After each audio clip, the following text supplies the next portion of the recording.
on laisse tomber une balle de plomb d'une hauteur de 300 mètres. Une seconde plus tard, on lance vers le bas, à partir de la même hauteur, une seconde balle qui rejoint la première à la hauteur de 100 mètres. Établissez les équations de la vitesse et de la position.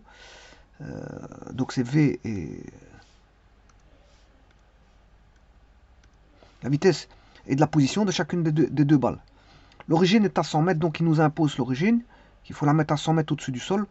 Calcule la position de la vitesse et la vitesse, je m'excuse, la position et la vitesse de la première balle au moment où on lance la seconde, c'est-à-dire après une seconde, parce que je vous rappelle que si une seconde plus tard, on lance on lance vers le bas, à partir de la même hauteur, une seconde balle, qui rejoint la première à la hauteur de 100 mètres. Donc la première, on laisse tomber une balle. Voilà, on la laisse tomber. Par contre, la seconde, on la lance vers le bas. C'est pas la même chose. Donc une seconde après, on la lance vers le bas. Établissez les équations de la vitesse et la position de chacune des balles. L'origine est à 100 mètres au-dessus du sol. Calcule la position et la vitesse de la première balle au moment où on lance la seconde. Le temps mis par la seconde balle pour rejoindre la première. La vitesse initiale de la seconde balle. Le temps mis par la première balle pour arriver au sol. Bon. Alors, je vais mettre ça sous forme de dessin. On a une balle qui est lancée à 300 mètres du sol. Donc voici le sol.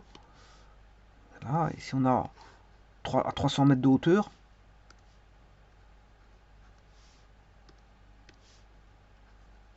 Ceci, ça fait 300 mètres. Alors, le sol, il est ici. Là, ça c'est 200 mètres. Ça c'est 100 mètres. 200 mètres. Et là, on a 300 mètres. On laisse tomber une balle de plomb d'une hauteur de 300 mètres. Donc, le premier, c'est une balle de plomb.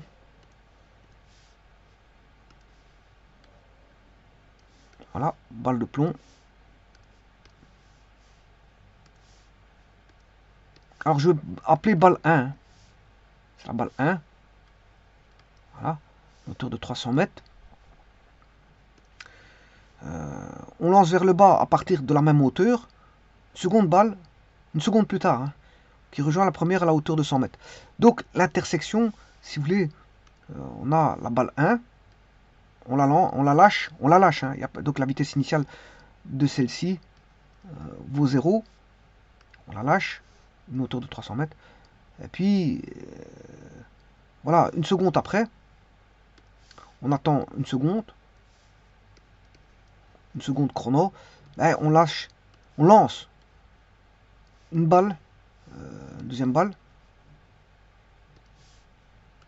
Mais là, à ce moment-là, bon, c'est pas ça. Bon, je pourrais travailler avec cette couleur-là, mais c'est un petit peu dérangeant. Ouais, un peu dérangeant de travailler avec cette couleur-là. Voilà. Et ça c'est la balle 2. Balle 2, ici V0 égale 0. Par contre, là, le V0 égale pas d'interrogation. C'est pas les mêmes. Voilà. Et alors, à un moment donné, balle 1 et balle 2 vont se rejoindre ici à 100 mètres. Ils vont se rejoindre à 100 mètres. C'est ce que dit l'énoncé. On lance à partir de la même hauteur une seconde balle qui rejoint la première à hauteur de 100 mètres. Voilà, elle rejoint la seconde balle à une hauteur de 100 mètres. Établissez les équations de la vitesse et de la position de chacune des balles. L'origine est à 100 mètres. Donc ici, par rapport au sol. Donc ce qui veut dire ici, on aura un axe que je vais appeler X. Et l'origine est ici. L'origine est ici. Voilà, il faut faire les équations à partir de là. Voilà, après, on demande de calculer la position de la vitesse. La position et la vitesse de la première balle au moment où on lance la seconde. Donc, quand on a en fait, c'est une seconde plus tard. Parce qu'on lance la balle une seconde plus tard. Donc, il faut chercher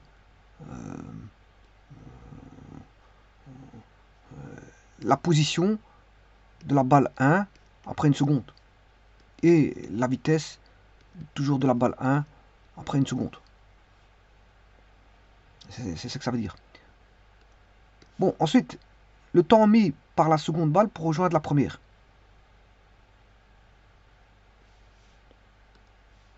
Donc, Là, c'est le temps où il y a l'intersection. Voilà, après combien de temps, voilà, elle va tomber ici. Ils vont se rejoindre à 100 mètres. Donc ils vont se rejoindre à 100 mètres.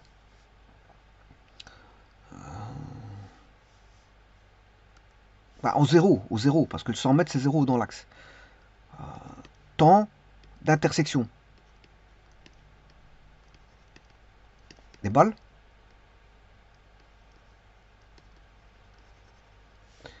Troisième point, la vitesse initiale de la seconde balle. Bon, ça c'est compréhensible.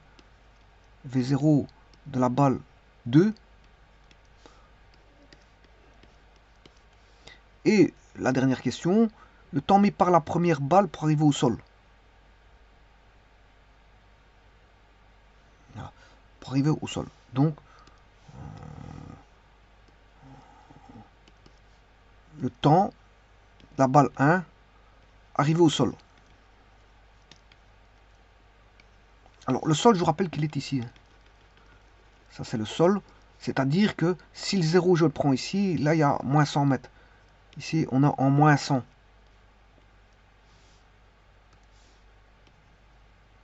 Voilà, et tout est dit ici. Alors, on va répondre aux questions. Bon, on laisse tomber une balle, on lance vers le bas à partir de la même hauteur, une seconde balle, on rejoint. Établissez les équations de la vitesse et de la position de chacune des balles.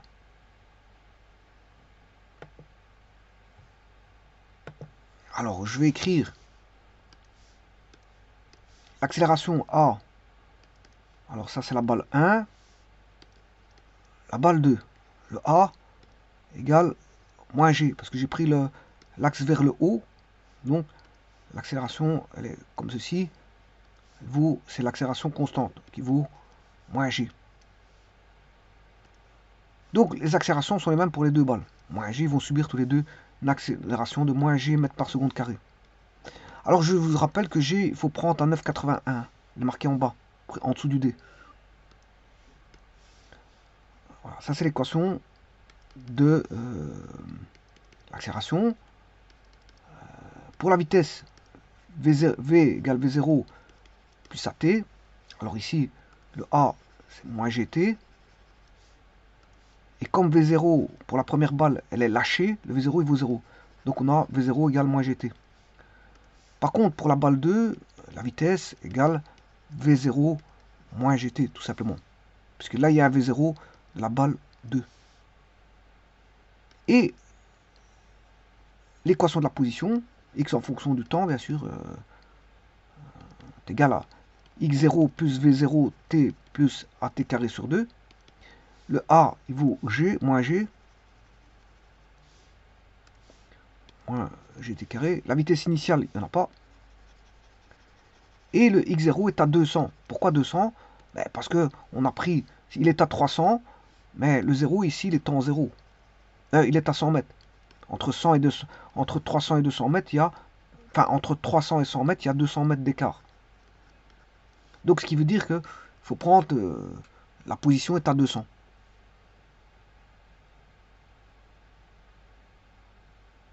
Donc, j'écrirai x0, il vaut 200. Voilà. Et là, j'ai les trois équations de la balle 1. Maintenant, pour avoir la position x de t pour la balle 2, la position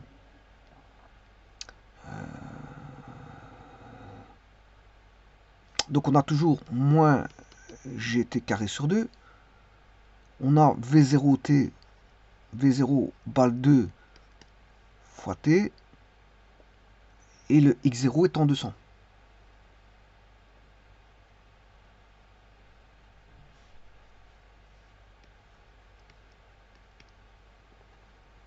Ils partent tous les deux de la même position, hein, x0. Simplement, il y en a un qui est lâché une seconde plus tard. Bon, maintenant, ce qu'il faut faire, c'est... Voilà, ça c'est les équations.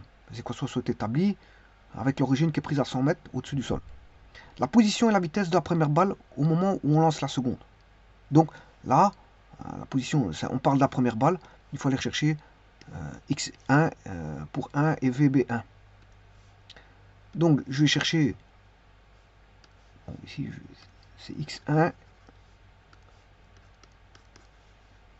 alors v1, et x5. Il faut juste x, au temps t égale 1, donc c'est des polynômes, il faut aller juste chercher la valeur numérique du polynôme.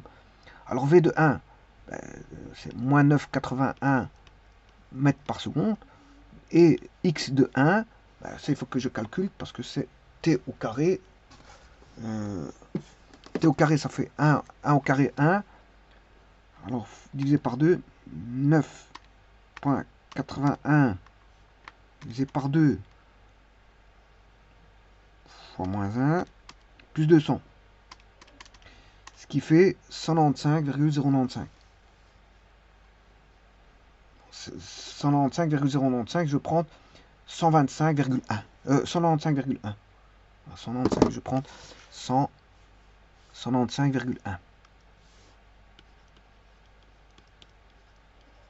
Voilà. Ça, c'est la position.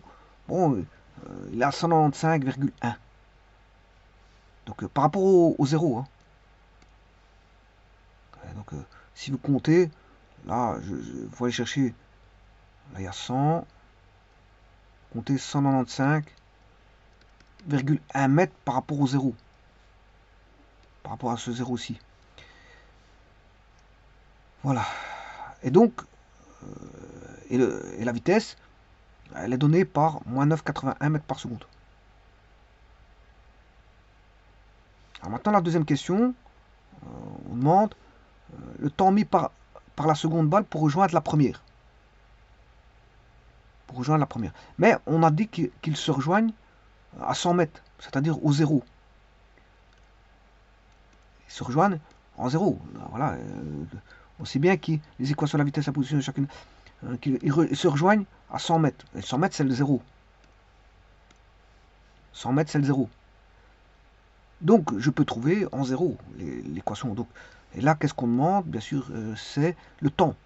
Le temps mis par la balle. Voilà. Alors, ça, le temps, je peux le trouver avec l'équation, bien sûr, de la balle 2, parce qu'on parle de la balle 2. Le temps, je peux le trouver avec cette équation. Ouais, le problème, c'est qu'on ne connaît pas.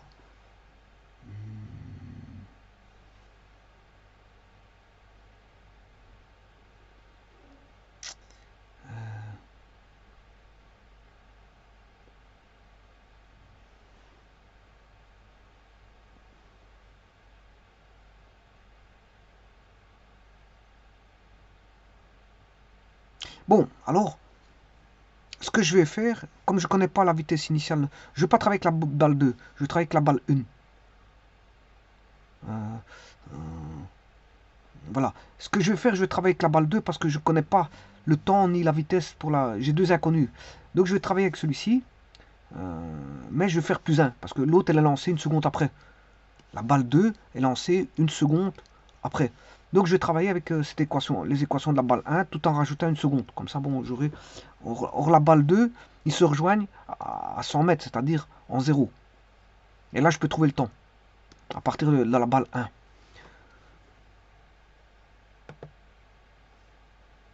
Alors, je vais chercher une des équations qui peut me donner le temps. Le temps mis par la seconde balle pour rejoindre la seconde. Le temps mis par la seconde balle pour rejoindre la première. Sachant que ils se rejoignent à la hauteur de 100 mètres, c'est-à-dire en 0. Et j'ai l'équation de la balle 1. Donc, je peux trouver le temps à partir de la balle 1. Mais la balle 2 est lancée une seconde après. Donc, je ferai plus une seconde. Bon, alors pour ça, je vais chercher l'équation. Voilà, ici je peux trouver le temps avec la position. Parce que xt vaut 0. Parce que le 100, c'est 0. Voilà, donc j'aurai... la balle 1 va me donner... La balle 1 va me donner le temps. Arriver en... quel est le temps de la balle 1 pour qu'il arrive à 0. C'est-à-dire, ça c'est 0 dans le repère.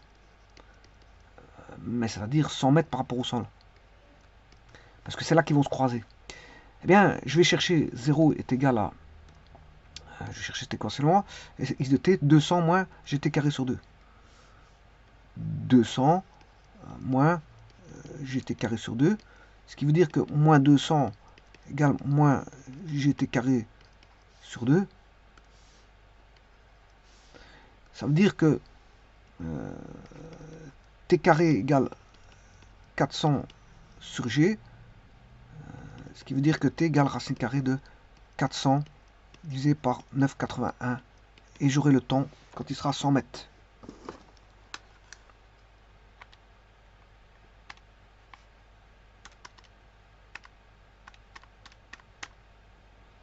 Non, 6,3 pour la balle 1, 6,38, 55, 08, 68. Enfin, je répète, 6,38, 55, 08, 568. Bon, je prends 6,39. 6,39. Bon, je peux prendre 6,38, mais je prends 6,39. Alors, 6,38, parce qu'il y a un 5 derrière, il y a 55. Mais, bon, ben, je vais quand même le couper comme ceci. Je vais faire une troncature. Voilà. Et le temps pour qu'ils se rejoignent, ben, l'autre, c'est 6,38 pour la première balle. Mais l'autre, elle a été lancée une seconde après.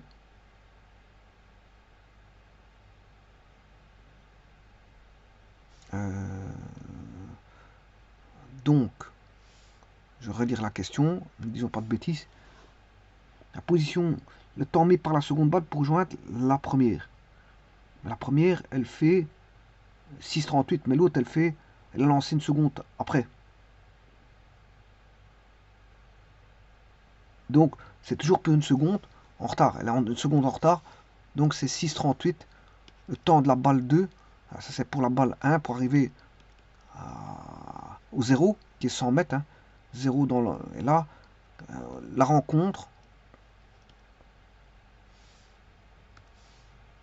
le temps de la rencontre, ben, c'est le temps que la balle arrive en 0, c'est-à-dire à 100 mètres. 0, c'est dans le repère. 6,38, comme elle est lancée une seconde en retard, ce qui fait 7,38 secondes.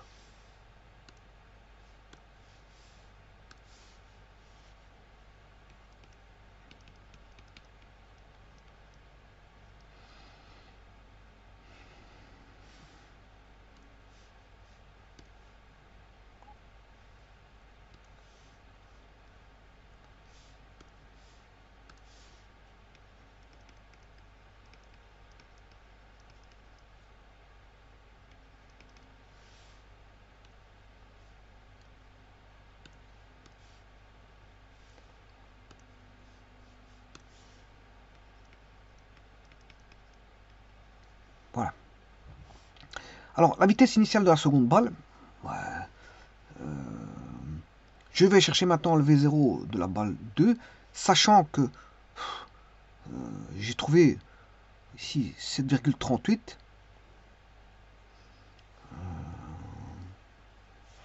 Voilà, 7,38. Alors, je vais chercher l'équation. Alors, je peux trouver avec...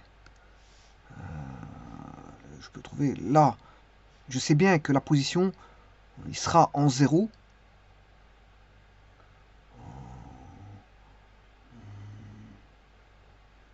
Bon, je peux trouver...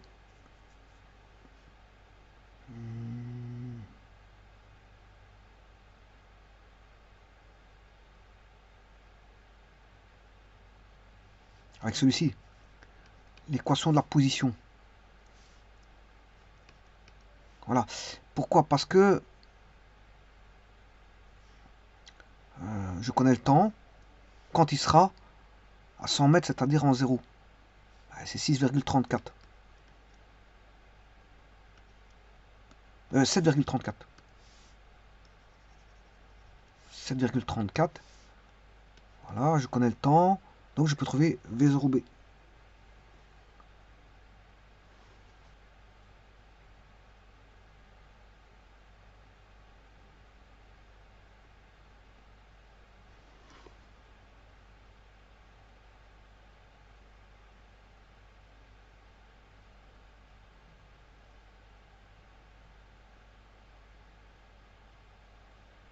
Eh bien, on va faire cette équation.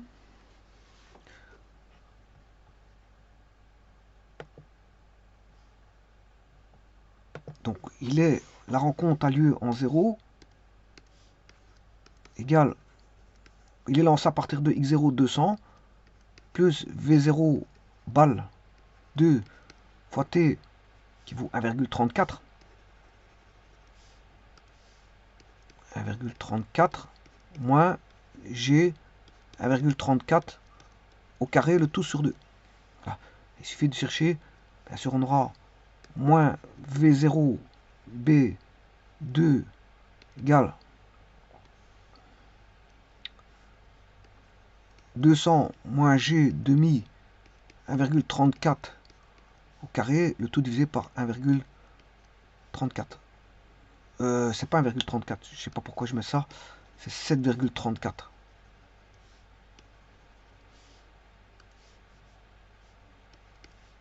Je sais pas pourquoi j'ai ce 1,34, j'espère que je n'ai pas mis 1,34 auparavant. 7,38 je dirais même. C'est 7,38, pas 7,34.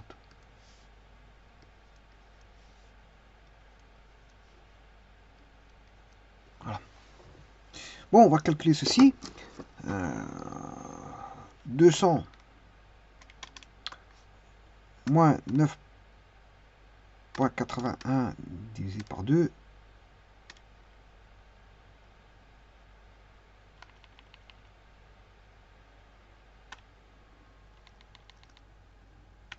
Multiplié par 7,38 au carré divisé par 7,38.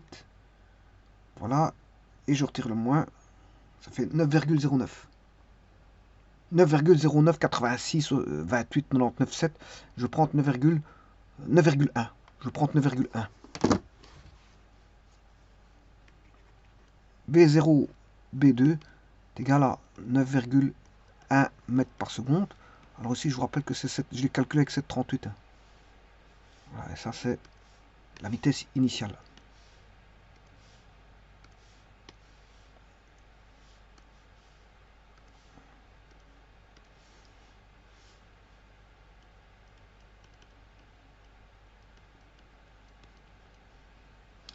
Et enfin, le temps mis par la première balle pour arriver au sol. Bon, mais ça, on va y chercher l'équation de la première balle. Et le sol, ben, d'après le graphique, ici, il est en moins 100. Hein. Le sol est en moins 100. Voilà, donc, pour arriver au sol, je vais chercher l'équation de la balle 1. Parce qu'on parle de la balle 1. Et je peux aller chercher, comme on cherchait un temps, le temps mis par la première balle pour arriver au sol, ben, je peux calculer le temps qui est une inconnue ici. Le x, il vaut moins 100. Donc je peux écrire moins 100 égale 200. La vitesse initiale, elle est nulle, moins gt carré sur 2. Voilà. Et donc on aura moins 100 moins 200 égale moins gt carré sur 2. Gt carré sur 2 égale 300. Donc t égale racine carrée de 600 sur g.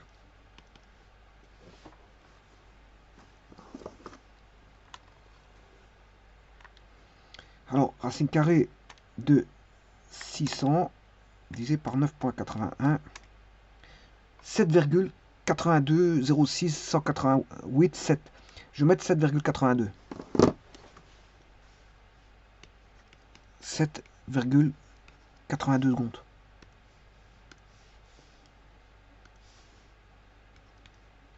Le temps pour arriver au sol, c'est 7,82 secondes.